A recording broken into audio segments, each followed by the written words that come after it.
Käime läbi siis järgmised punktid, ehk siis räägime projektidest, mida teil on vana maja omanikuna, kui te soovite restaureerida, vajalik tellida, kust üldse alustada, mis on esimesed sammud, millised on peamised väljakutsed, kellega tuleb projektid kooskõlastada ja kui palju ehitus maksab. Peamised väljakutsed, mis vana maja omanikul olla võivad, on see, et puitmajad kipuvad kuluma, nagu ka igasugused teistsugused majad, aga värvi uuendamised ja asjad, puitmajad nõuavad võib-olla märksa rohkem hoolt ja sellist igapäevast või iga-aastast tegelemist. Ehk et kui teie maja ei näe hea välja, värv on maha koorunud, fassaadidetailid on väsinud, midagi on mäda võib-olla, maja kandekonstruktsioonid on kahjustunud, tüüpiline probleem sellistes miljööalades näiteks on see, et majad on vajunud, maja soojapidavus jätab soovida, teie küttekulud on võib-olla väga suured, soovite näiteks maja laiendada või välja ehitada katusealuse, soovite lihtsalt maja kaasajastada, ütleme ehitada ümber tehnosõlmi, sealhulgas siis ehitada juurde sandsõlme, mis on niisugune tavaline juhtum, või on teil probleeme ventilatsiooniga, näiteks olete pannud majale ette plastikaknad, ütleme need õhutihedad aknad tegelikult tähendavad seda, et teie ventilatsioonirežiim majas on muutunud, teil on see elukeskkond võib-olla liiga niiske.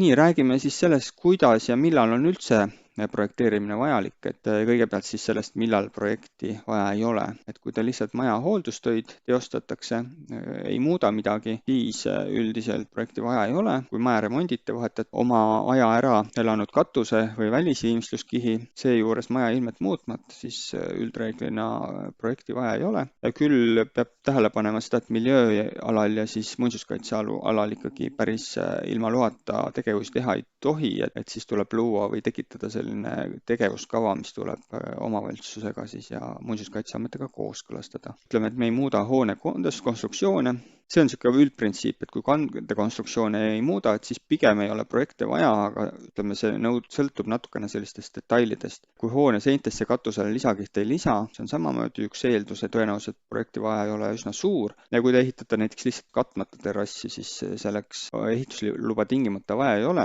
Ja projekt on siis vajalik järgmistel juhtudel, et kui soovite maja näiteks soojustada, maja konstruktsioonid muutuvad, kui soovite soojustada ja kasutusele võtta katusealuse, kui soovite soojustada keldrit, kui soovite maja välisviimet muuta, siis lisada uusi aknaid, uksi, võib-olla avatäidete akenduste asukohti muuta, kui soovite maja laiendada, ehk siis ehitada juurdeehituse või siis ehitada välja katusealuse, kui soovite maja ruumiplaneeringut muuta, ehk tüüpjuhtum on tõesti see, et ehitate näiteks vannitoa WC juurde või siis muudate tubade asetust või näiteks ehitate ka mõnesse kandeseina sisse sellise suurema ava.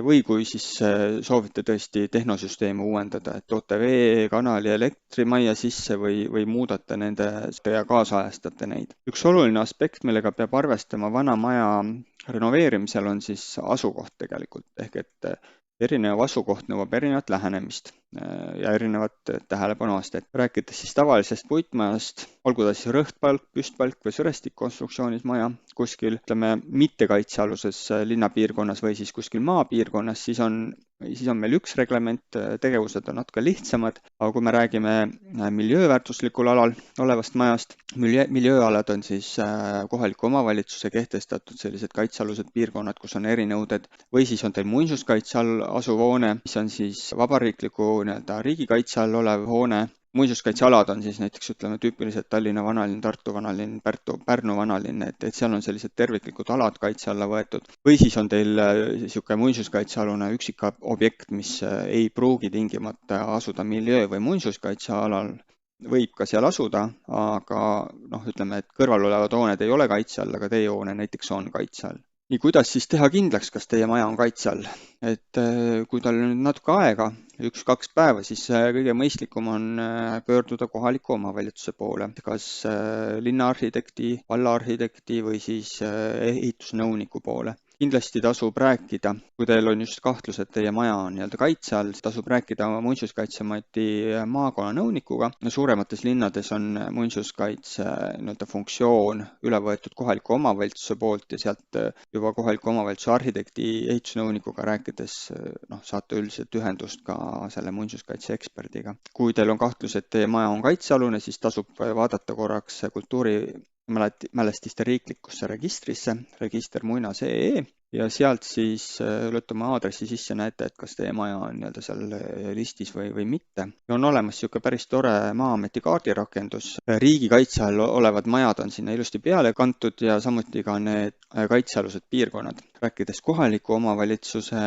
kaitsest, siis ehk miljööaladest, need määratakse kohaliku omavalitsuse nii-öelda planeeringuga, üldplaneeringuga siis reeglina. Need kehtestab siis tavaliselt omavalitsuse volikogu. Ja miljööalad, hea soovitus on lihtsalt, et guugeldage, et kui tahate näiteks teada, millised on Tartu linna miljööalad, siis guugeldage ja tegelikult suhteliselt lihtsalt tuleb tavaliselt see info välja. Alati muidugi on võimalik ka pöörduda kogenud spetsialisti arhitekti poole, võite ka minu poole pöörduda, et proovin ikkagi alati aidata ja otsime selle info teile üles. Aga milliseid dokumente, projekte mul on vaja, kui ma hakkan vana maja renoveerima?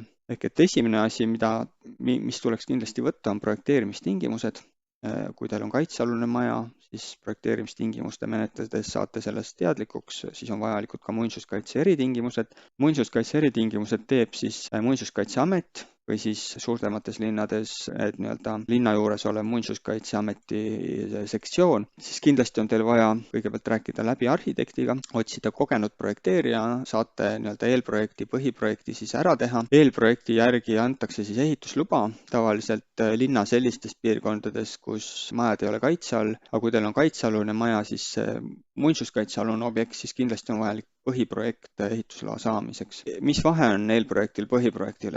Eelprojekt on siis selline dokumentide kogum, kus on maja plaanid, vaated, lõiked, seletuskiri ja asendiplaan. Konstruktsioonid on seal üsna täpselt ka juba ära kirjeldatud, aga põhiprojektil siis lisanduvad juurde avatäidete spetsifikatsioonid ja siis sellised hoone olulisemad sõlmed ja põhiprojekt on siis see projektistaadium, mille järgi siis on juba ka suhteliselt hea projekti hinnastada. Kui projekt on valmis, taotlete ehitusluba, see protsess tavaliselt võtab mõnevõrra aega, sõltub siis omavalitsuse suurusest, siis on vajalik teil mõningatel juhtumitel, kui te teete laiendust, näiteks konstruktiivne projekt, kütteventilatsiooniprojekt, vee-kanalisatsiooni projekt ja elektrinõrkvooluprojekt. Kindlasti enne ehitustegevust, et kui olete ehitusloa kätte saanud, siis on vajalik tegelikult ehituse alustamise teatis teha ja kui ehitus on valmis, siis taotlete ka kasutusluba.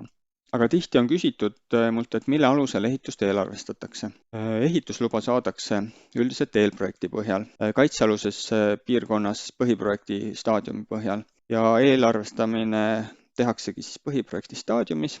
Tavaliselt teeb selle eelarve ehitusfirma, on olemas ka sellised nii-öelda freelancerid või inimesed, kes on sellele spetsialiseerunud objektide eelarvestamisele ja selle juures peaks kindlasti tähelepanu pöörama asjaolule, et kui teil on vana majaga tegemist ja te teete projekti ära, siis kõiki konstruktsioone üldiselt projekti tehes lahti ei tehta, et kui te ehitate ja teil selgub, et mingi palk on kuskil veel mäda või mõned sarikad on veel kuskil mädad, see mõjutab ka ehituse eelarvet ja tavaliselt ehitusfirmad kipuvad selliste asjade eest tegema lisaarveid, et seda peab silmas pidama. Ja arhitektuursele projektile lisanduvad siis nagu ka jutt on olnud eriosade projektid, konstruktsioonid, küte, ventilatsioon, vesi, kanal, elekter, nõrkvool.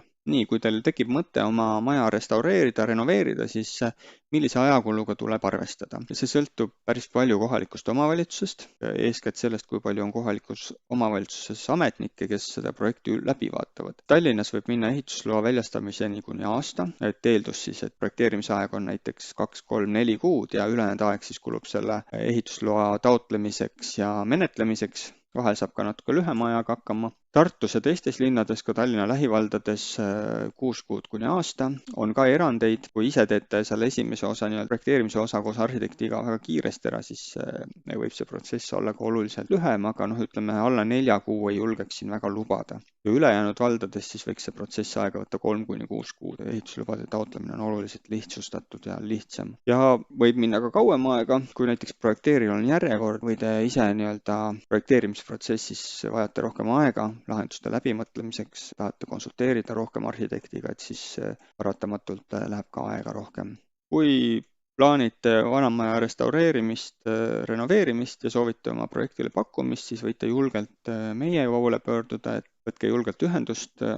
Kõigepealt alustame sellest, et uurime, mis teil täpselt vaja on, teeme hinnapakkumise, vajadusel aitame viia kokku inimestega, kes siis aitavad ehituse eelarvestada ja samuti meil on päris lai kontaktvõrgustik ja saame aidata eriosade projekteerijate leidmisega. et kõike paremat ja edu teie vana ilusa maja restaureerimisel!